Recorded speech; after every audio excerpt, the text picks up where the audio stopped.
Dans cette démonstration, je vais vous présenter comment la console d'opération de Librex peut être utilisée pour faire un audit des opérations du système et pour diagnostiquer des problèmes éventuels. Je vais donc lancer ma console d'opération de Librex pour faire cette démonstration.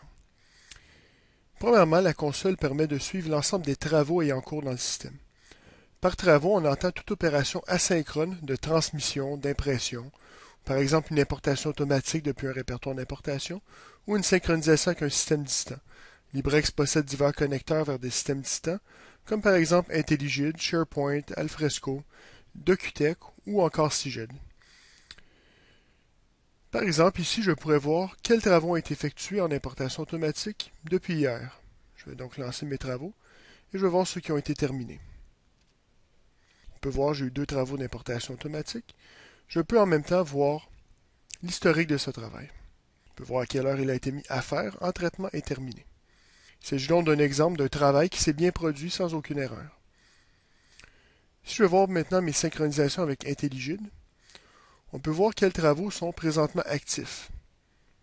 On peut voir que j'ai 4 travaux qui ont été en erreur.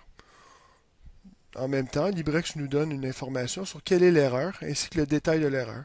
Ces informations peuvent nous aider à vous supporter en cas d'un problème éventuel. Parfois aussi, il s'agira d'un message très simple, comme par exemple « Le système est indisponible, veuillez vérifier votre connexion » ou un système du genre. De cette façon, Librex permet d'être vraiment indépendant des systèmes externes. Donc, s'il y a une maintenance sur le système distant, on peut continuer à capturer des documents dans Librex. Les travaux seront accumulés ici, seront mis en statut d'erreur, et quand le système externe sera de retour, on pourra resynchroniser les travaux. Par exemple, mon système est de retour, je pourrais sélectionner ces 4 travaux et les recéduler pour l'envoi à nouveau. En plus de faire tomber les travaux en erreur, il est aussi possible de codifier des notifications dans Librex. Donc, par défaut, quand les travaux se déroulent bien, tous les travaux sont exécutés sans problème.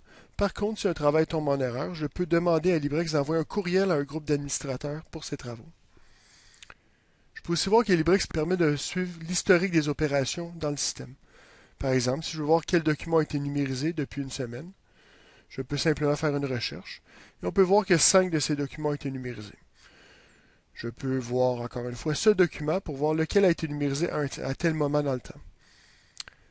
Après l'avoir ouvert, je pourrai ensuite voir l'historique de ce document pour voir à quel moment il était numérisé, à quel moment il a été synchronisé par un système distant et je viens tout juste de consulter, donc ce qui fait aussi un historique dans le système. J'aurais aussi pu voir cet historique directement depuis la console.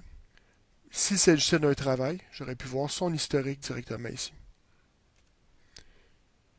Donc pour toutes les opérations, importation automatique, impression, numérisation, suppression de documents, l'ensemble des opérations, on peut voir toujours l'historique d'un tel document et qui a fait quoi à quel moment. Je pourrais par exemple voir l'utilisateur administrateur. Qu'a-t-il numérisé à une certaine période? Il s'agit du même lot de numérisation dans ce cas-ci.